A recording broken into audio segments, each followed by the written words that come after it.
Should you invest in AGNC Investment? Let's analyze it on GrowthShares. This analysis is split into three factors: the business, the stock, and the price. Within each factor are a total of 11 metrics from business growth, performance, to intrinsic value. Each of the three factors and 11 metrics are given a grade from 0 to 99, with 50 to 59 being considered average. When we've got the three factors graded, we combine them to get our final grade. Each company belongs to a specific sector of the economy. My analysis normalizes the data so that we can compare companies between sectors. Most companies will fall into that average range, since most companies are indeed average long-term investments. I'll remind you that this is a long-term analysis, not something you should trade in and out of. I encourage you to pause this video anytime so you can better understand the numbers. Let's first look at the business. The business factor accounts for 45% of the analysis. The business asks the question, is the company a good business to own? I place the most importance on the business because it tells us everything about how the company works. Aside from the final grade, this is where you should put all your focus in this analysis.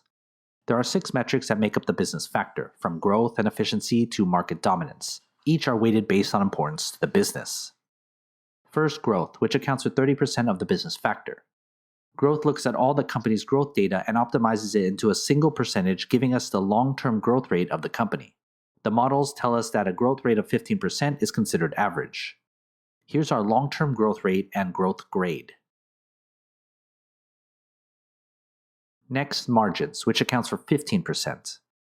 Margins looks at all the company's dollar output data and optimizes it into a single percentage, giving us the company's output generated for every dollar it keeps for further investments and so forth. The models tells us that a margin rate of 10% is considered average. Here's our margin rate and margins grade. Third, operations, which accounts for 10%.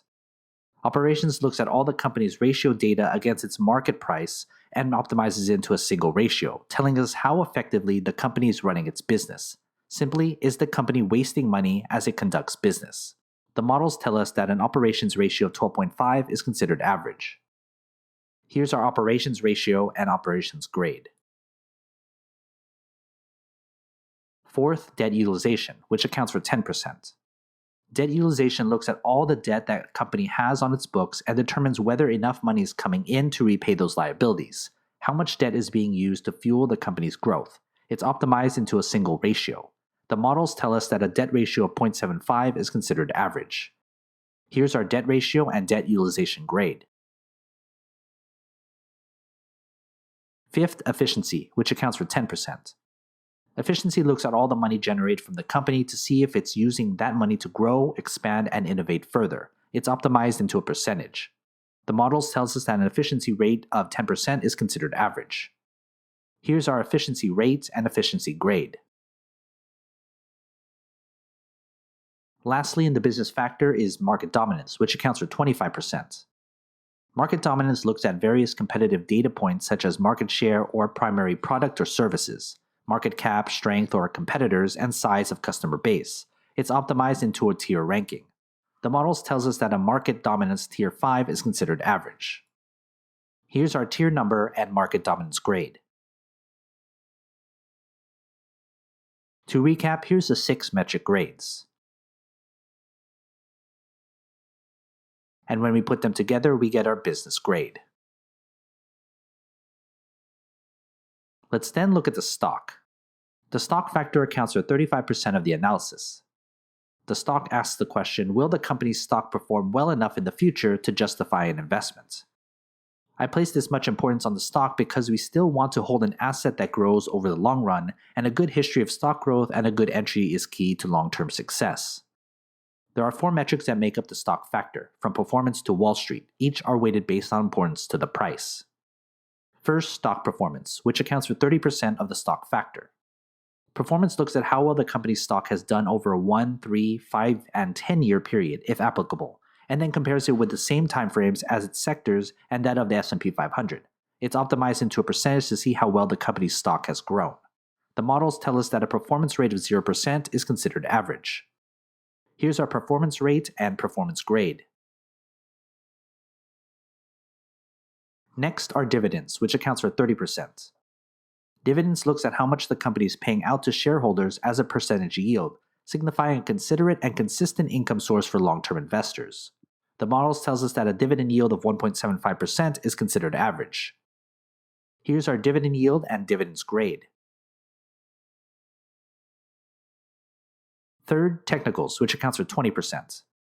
Technicals looks at all the chart data focusing on the 50 and 200-day moving averages, along with the stock's RSI to give us an idea of what shorter-term investors see or hope for. It's optimized as a percentage. The models tells us that a technical rate of 5% is considered average. Here's our technical rate and technical grade. Lastly, in the stock factor is Wall Street, which accounts for 20%. Wall Street looks at the conclusive grades other analysts have given the company. The data is optimized as a ratio that tells us the sentiment of what Wall Street thinks of the company. The models tells us that a Wall Street ratio of 3 is considered average. Here's our Wall Street ratio and Wall Street grade. To recap, here's the 4 metric grades. And when we put them together, we get our stock grade. Let's then look at the price. The price factor accounts for 20% of the analysis. The price asks the question, what is the most you should pay for the company? I place the least importance on price because you should prioritize the business and stock before looking at the price per share. The price will tell us when to invest, but not why you should invest. The price factor only consists of one metric, the intrinsic value. The intrinsic value figures out the fair value price of the company, using a discounted cash flow model with a leaning towards the conservative side to provide a robust margin of safety. We can answer the question, what is the most you should pay for the company? A stock price higher than the fair value price is considered overvalued. A stock lower than that is considered undervalued. The models tell us that an intrinsic value of 0% is considered fairly valued. Here's our intrinsic value and price grade.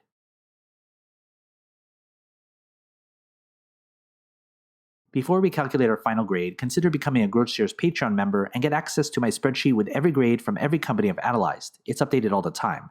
Head to patreon.com/GrowthShares or click on the link in the description. By combining the business, the stock, and the price, we can get the overall outlook of the company, which gives us this final grade and its type of investment. This analysis uses public financial data, research, and a proprietary algorithm to come up with this company's grades. But what are your thoughts? Do you agree? Want to talk business? Email me and follow the instructions on the screen. Invest wisely, and as always, take care of your money.